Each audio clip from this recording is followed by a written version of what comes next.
ಕೆರೆಗಳಿಗೆ ತಕ್ಷಣ ನೀರನ್ನ ಹಾಯಿಸಿ ಅಧಿಕಾರಿಗಳಿಗೆ ಸಚಿವ ಯತೀಂದ್ರ ಸಿದ್ದರಾಮಯ್ಯ ಅವರು ಖಡಕ್ ಆದೇಶವನ್ನ ನೀಡಿದ್ದಾರೆ. ಇನ್ನು ನಂಜನಗೂಡು ಮೈಸೂರು ಜಿಲ್ಲೆಯ ಎಲ್ಲ ಕೆರೆ ಕಟ್ಟೆಗಳಿಗೆ ತಕ್ಷಣವೇ ನೀರನ್ನ ಬಿಡಬೇಕು, ಇಲ್ಲದಿದ್ದರೆ ಅಧಿಕಾರಿಗಳ ವಿರುದ್ಧ ನಿರ್ದಾಕ್ಷಿಣ್ಯ ಕ್ರಮವನ್ನ ಜರುಗಿಸಲಾಗುತ್ತೆ ಎಂದು ಜಿಲ್ಲಾ ಉಸ್ತುವಾರಿ ಸಚಿವ ಯತೀಂದ್ರ ಸಿದ್ದರಾಮಯ್ಯ ಅವರು ಖಡಕ್ ಆಗಿ ಎಚ್ಚರಿಕೆಯನ್ನು ನೀಡಿದ್ದಾರೆ.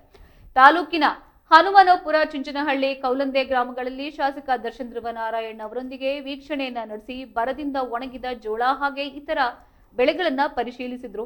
ನಂತರ ತಾಲೂಕು ಪಂಚಾಯಿತಿಯಲ್ಲಿ 45 ಗ್ರಾಮ ಪಂಚಾಯಿತಿಗಳ ಅಧಿಕಾರಿಗಳ ಸಭೆಯನ್ನ ನಡೆಸಿದ್ದು, ತಾಲೂಕಿನಲ್ಲಿ 37.3% ಮಳೆ ಕೊರತೆಯಾಗಿದ್ದು ಕೇವಲ 40.27% ಬಿತ್ತನೆಯಾಗಿದೆ. ಇನ್ನು ಕಬಿನಿ ಜಲಾಶಯದಲ್ಲಿ 18.06 ಟಿಎಂಸಿ ನೀರಿದ್ದು ಮುಂದಿನ ವರ್ಷದೊಳಗೆ 5 ತಾಲೂಕುಗಳಿಗೆ ಕುಡಿಯುವ ನೀರು ಕಾಯ್ದಿರಿಸಬೇಕೆಂದು ಬೆಳೆಗೆ ನೀರು ಹರಿಸೋದು ಕಷ್ಟ ಎಂದಿದ್ದಾರೆ.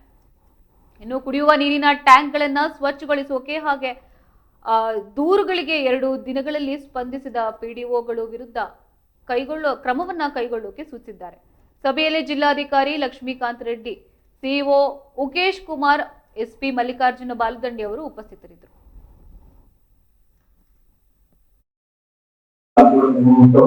ನಂತರ ಹೊಟ್ಟೆ ಉಂಟಾಗಬಹುದು. ಹಾಗಾಗಿ ಈಗ ಮೊದಲನೇ ಎಚ್ಚರಿಕೆ ಸಂಬಂಧಪಟ್ಟ ಇಲಾಖೆಗೆ ನೀರು ಬಿಟ್ಟಿದ್ದಲ್ಲ, ರೈತರಿಗೆ ಬೋರ್ವೆಲ್ ಇರುತ್ತೆ, ಆದರೆ ಅವಕಾಶ ಮಾಡ್ಕೊಳ್ಬೇಕು.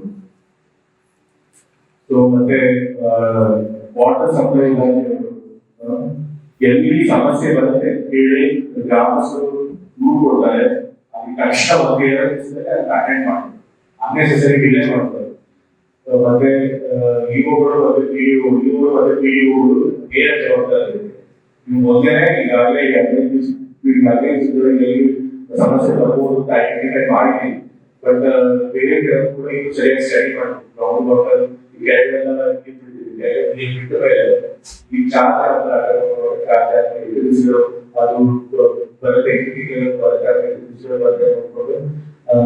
ಎಲ್ಲೆಲ್ಲಿ ಮತ್ತೆ ಕುಡಿಯುವ ಸಮಸ್ಯೆ ಉಂಟಾಗಬಹುದು ಹೀಗೆ ಐಡೆಂಟಿಫೈ ಮಾಡಿ ಅದಕ್ಕೆ ಸಿದ್ಧತೆ ಮಾಡಬಹುದು. ಹಾಗಾಗಿ ನಾವು ಸ್ವಲ್ಪ ಪೂರ್ವ ಪ್ರಮಾಣದಲ್ಲಿ ಬೆಳೆಗಳಿಗೆ ಕಷ್ಟ ಆಗಿದೆ. ಈಗ ಅದೇ ಸ್ಟ್ಯಾಂಡ್ ಆಗಿದೆ. ಏನಾಗಿದೆ ಸರ್, ಹುಬ್ಬಳ್ಳಿ ಸ್ಟೇಷನ್ ಆದ ಅಡಿಷನಲ್ ಬ್ರೇಕರ್ಸ್ ಆಲ್ರೆಡಿ ಬಂದಿದೆ.